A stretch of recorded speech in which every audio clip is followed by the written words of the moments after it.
দক্ষিণপন্থার উত্থান তো আসলে শুধু রিসেন্ট ডেইজে হয় না, পুরো পৃথিবীর সব জায়গাতেই কিন্তু সব দেশেই এক ধরনের ধর্মীয় রাজনীতি বা এগুলোর একটা প্রভাব দেখা যায়।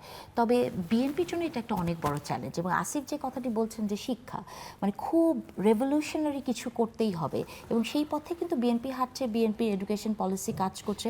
কতটা বাস্তবায়িত হবে জানি না, কিন্তু চলছে। তার সাথে সাথে আমি আরও দুইটা জায়গায় মনে করি এমফ্যাসিস দেওয়া প্রয়োজন। সেটা হচ্ছে যে একটা নারী বিষয়ক মন্ত্রণালয় এবং সংস্কৃতি বিষয়ক মন্ত্রণালয়। আপনি যদি বিএনপির রাজনৈতিক ইতিহাস দেখেন, সবসময় এই দুইটা মন্ত্রণালয়কে তারা সেকেন্ডারি মন্ত্রণালয় মনে করেছে। আমি মনে করি যে এই মুহূর্তে এই কথাটা জারি রাখতেই হবে যে আপনি যদি দক্ষিণ পন্থাকে মোকাবেলা করতে চান, তাহলে আপনার নারী বিষয়ক মন্ত্রণালয় এবং সংস্কৃতি বিষয়ক মন্ত্রণালয়কে এমন জায়গায় নিতে হবে যে এটাই আপনার একটা শক্ত সামর্থ্য জায়গা হয়ে যাবে যারা দক্ষিণ পন্থাকে সরাসরি চ্যালেঞ্জ করবে। আমি এটা মনে করি। আসিফ, এবারের ইলেকশনের যখন ডেটাগুলো আমরা প্রাইমারিলি দেখছিলাম, প্রচুর ভোট নারী ভোটার জামাতকে ভোট দিয়েছে।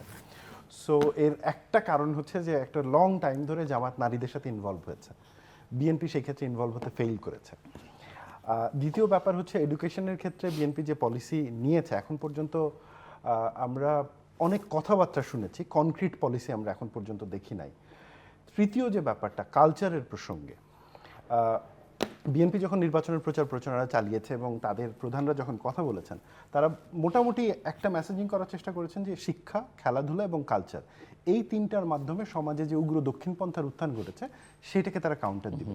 আমি মনে করি পলিসি আকারে এটা চমৎকার, কিন্তু গত 6 মাসে আমি এটার বাস্তবায়ন যথেষ্ট দেখিনি। কারণ আমাকে দেখতে হবে যে পলিসি যখন দিচ্ছেন এবং মানে সেটা কতটুকু বাস্তবায়িত হচ্ছে। সংস্কৃতির ক্ষেত্রে আমরা যেটা দেখছি যে সংস্কৃতির ক্ষেত্রে মোরলেস একই রকম ব্যাপার, সেই মানে পুরনো প্রসেস, পুরনো ওয়েতে চিন্তা করা। খেলাধুলার ক্ষেত্রে আমরা দেখেছি যে অনেক জায়গাতেই ইভেন আমাদের খেলাধুলা যে পুরোটা দুর্নীতির মধ্যে ঢুকে গেছে, সেটা নিয়েও বন্ধ করার খুব একটা আমরা প্রক্রিয়া দেখিনি। শিক্ষার ক্ষেত্রে এটা ঠিক যে দুটো জিনিস শিক্ষার ক্ষেত্রে গভর্নমেন্ট নিশ্চিত করেছে। একটা হচ্ছে যে আগের মতন আর মানে খুব ইজিলি গার্ড দেওয়া হবে না, মানে গার্ডটা খুব সিনসিয়ারলি দেওয়া হবে এবং প্রশ্নপত্রের ব্যাপারে আরেকটু সিনসিয়ার হওয়া হবে। আমার মনে হয় যে এই দুইটা ভালো উদ্যোগ। তবে শিক্ষা শুধুমাত্র প্রশ্ন বা পরীক্ষা কেন্দ্রে গার্ডে লিমিটেড থাকলে হবে না, আমাদেরকে মাথায় রাখতে হবে যে আসলে শিক্ষাটা প্রাইমারি স্টেজ থেকে কিভাবে বিল্ড করা যায়। যখন ধরেন একটা ছেলে মেয়ে প্রাইমারি স্কুল থেকে শিখে আসবে যে সে নারী মানে সে দুর্বল না, বা সে নারী মানে সে তার বাবার সম্পত্তি পাবে না, বা এটাও শিখবে না যে অমুক হিন্দু মানে তার সাথে আমি বন্ধুত্ব করব না, কারণ আমাদের সোসাইটিতে তো এখন এগুলোই প্রচার হচ্ছে। এইটা তখনই হবে যখন আমি দেখব যে শিক্ষা সংক্রান্ত যে কমিটিগুলো আছে সেখানে যারা রয়েছেন তারা সহনশীলতার চর্চা করে। যখন দেখব শিক্ষা পলিসি যারা করছেন তারা ধর্মের ভিত্তিতে না, মানুষের পরিচয়ের ভিত্তিতে না, মানবিকতার জায়গা থেকে কাজ করছেন, হিউম্যান রাইটসের জায়গা থেকে কাজ করছেন। এটা অনেক বড় কাজ জিল্লুর ভাই।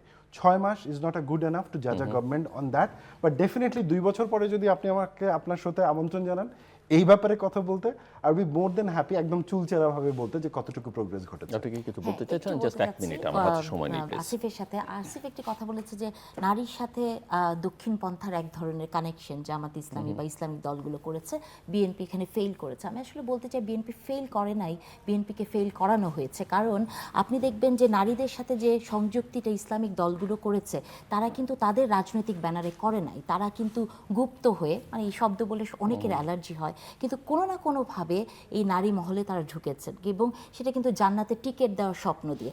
আর যে কথাটি আপনি বলছিলেন যে এডুকেশন পলিসি হিসেবে যাতে না থাকে, খুবই গুড নিউজ হচ্ছে আপনি দেখবেন 2027-এ এই গভর্নমেন্ট একটি বই ইন্ট্রোডিউস করছে ক্লাস 6-এর জন্য, লার্নিং উইথ হ্যাপিনেস।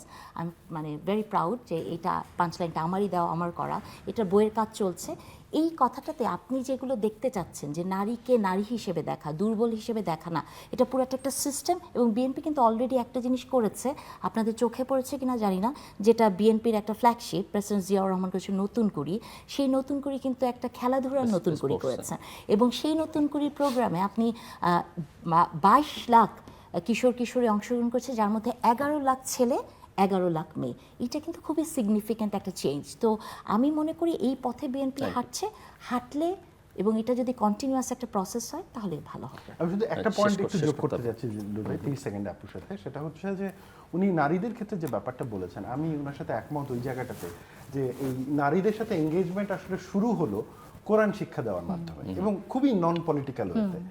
যারা এই ব্যাপারটা একটু খোঁজ খবর রাখেন, আমার যে বন্ধুরা এই বিষয়ে গবেষণা করেন, তাদের কাছ থেকে আমার শোনা, নির্বাচনের 3 মাস আগে হঠাৎ করে এই কোরআন শিক্ষার গ্রুপগুলো ইলেকশন প্রচারণার গ্রুপে কনভার্ট হয়ে গেল এবং ওখানে যে নারীরা গেছেন তারা যে একটা রাজনৈতিক দলের হয়ে এখন কাজ করছেন এইটাও তাদের অনেকের ক্ষেত্রে ক্লিয়ার ছিল না। সো এই ব্যাপারটাতে একটা ঘটনা ঘটেছে।